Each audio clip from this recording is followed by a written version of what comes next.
আসসালামু আলাইকুম। আপনারা সবাই কেমন আছেন? আমি আজকে বসলাম কিছু আঁকাআঁকি করতে। কিন্তু কি আঁকবো, কেন আঁকবো সেটা কিন্তু আমি কাউকে বলতে চাই না। আবার আমাকে খারাপভাবে নিয়েন না। আমি কেন বলতে চাই না জানেন? বলতে চাই না কারণ একটা চমক দিতে চাই আপনাদের। যদি চমক দেওয়ার আগেই আমি বলে ফেলি এটা কি তৈরি হচ্ছে, কেন তৈরি হচ্ছে, তাহলে তো সেই মজাটাই চলে যাবে, তাই না? আর তাছাড়া কোনো আইডিয়া পরিপূর্ণ রূপ ধারণ করার আগে কাউকে বলতে হয় না। আমি 23 সালে কিছু আইডিয়া একজনের সাথে শেয়ার করেছিলাম। যখন আমি উম আমার এই ব্যবসাটাকে শুরু করতে চেয়েছিলাম, তখন আমার কিছু আইডিয়ার কথা একজনকে শেয়ার করেছিলাম। আমি শুরু করতে চেয়েছিলাম এবং সে তখন প্রতিষ্ঠিত ছিল। কিছুদিন পরে দেখি আমার সমস্ত আইডিয়াগুলো সে কাজে লাগিয়ে ফেলেছে। কারণ সে তো প্রতিষ্ঠিত, তার কাজ করতে সময় লাগে নাই। আর আমি যেহেতু প্রতিষ্ঠিত না, আমাকে তো অনেকটা সময় নিতে হচ্ছে কাজ করতে, তাই না? সব ভাবনাগুলো তো একবারে আমি ফুটিয়ে তুলতে পারছিলাম না।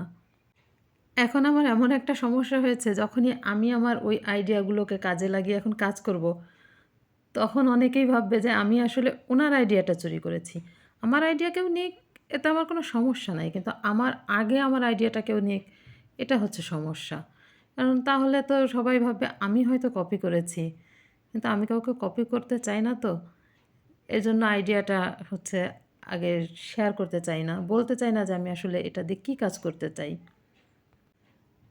শুধু একটা প্যাটার্ন তৈরি করে রাখছি এখন। আসলে কাজটায় যে কবে হাত দিতে পারবো তাও কিন্তু আমার জানা নেই।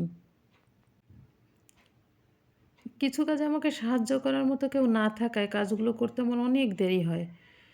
প্রতিটা ভাবনা ভেবে রেখে দিতেই হয় অনেক দিন। ততদিনে আপনারাও হয়তো ভুলে যান অথবা ধৈর্য হারিয়ে ফেলেন। আর আমি তো বেমালুম ভুলে যাই। আবার এই কাজটা করার জন্য যে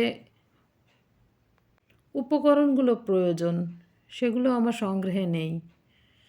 উপকরণগুলো আমাকে আগে সংগ্রহ করতে হবে, তারপরে আমি একটা কিছু তৈরি করতে পারবো। আর কি তৈরি করব সেটা কিন্তু দেখার অপেক্ষায় থাকতে হবে আপনাদের অনেক দিন, অনেক দিন, অনেক দিন। তবে হ্যাঁ, এটা দিয়ে আমি যাই তৈরি করব একটু দামি হবে, একটু ব্যয়বহুল হবে, একটু বেশি পরিশ্রমের হবে। আশা করি আপনারা ধৈর্য ধারণ করবেন, অপেক্ষা করবেন, আর আমার উপর বিরক্ত হবেন না মোটেও। আল্লাহ হাফেজ।